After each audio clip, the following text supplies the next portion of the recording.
Hi, I'm Philip Griffith with PSG Photo Solutions. This interview was recorded in 2022 at a past Photo Managers Conference. Although the year may have passed, the insights shared remain valuable for anyone interested in preserving photo legacies. Enjoy.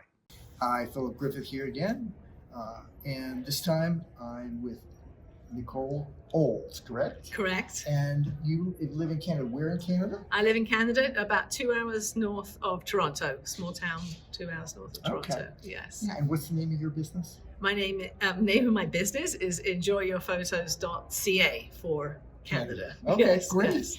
And what's Yeah. something that you've been doing with your clients this past year that's So- been a win? Okay, so I do digital and photo and print photo organizing.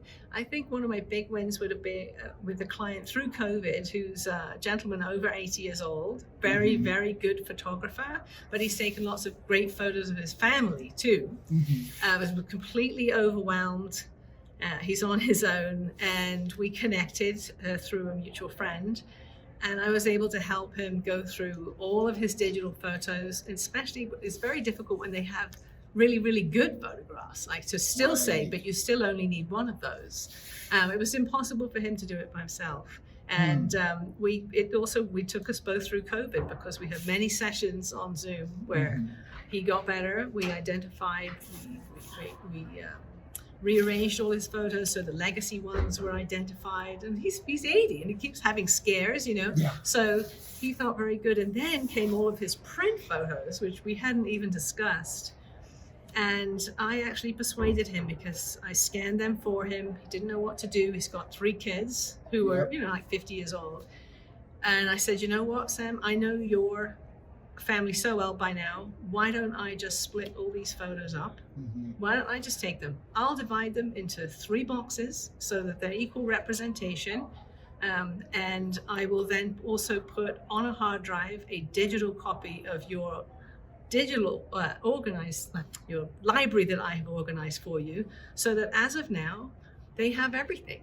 So they have a representation of the prints, and it's not like they can't see the ones that went to the other kids. But then that and he was so happy. I said, I will just do it. Yeah. I'll pick if you're happy. And I said, I know them all. Well, I know all these people. You get to know these people like families. Yeah. And he said it was such a weight. He said, that's, that one of these calls where to be honest, we actually ended up having a glass of wine at Friday at 5. So I was like, okay. He said, I just didn't know someone like you existed, or that someone who does this kind of thing existed. And he said, I'm so grateful because I literally know that I could not have done this. Right. And I feel a great weight has been lifted.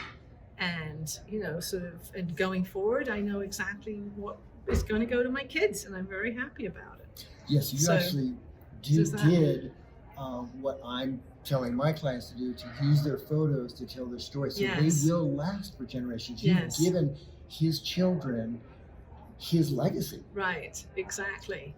And I feel so good. And I left instructions for the kids. So they're all searchable, and you can bring them into any program you like. You can search for a great Uncle Al, and you'll find all the pictures of great Uncle Al, who they all loved. So you actually did the metadata. So I did all the metadata. We did all the face recognition. I just kept saying to him, anything you would use to search for that photo. Sometimes it's red shoes. They all know this joke about this red shoes, or it's various things like that. Once he got into it, he understood, and I go, yeah, look, we're just going to search on that. And so I left instructions for them, and just said, if this is what you can do is when you get this box, so that they don't have to then go through all his stuff themselves. Especially with 80, and if something, or not if, but when something happens. He knows, there's one of the inevitables of life, right? Yeah. And the other thing, just to say, I did for him, because he was a very accomplished photographer, is I made a completely separate library of all of his photos. And we also kept separate his you know, you get 12 good photos a year, Right. according to Ansel Adams, and I said, let's just leave those ones that you have picked that are on your wall so that they're all there. But so all of his photography was life, you know, Right. lifestyle stuff that doesn't have the kids in, Right. traveling and abstracts, and all of that was preserved in a separate library, not sort of cluttering up the family stuff. Right. So I feel like that, you know, I was really happy when we finished. I still do little projects for him, but Yeah. I felt like the dividing of everything into those 3 boxes, I could feel like how much he loved that idea. Yeah. So That's great. so that's, you know, what I do. Great. Well, thank you. And Okay. we'll see you next time with another photo organizer.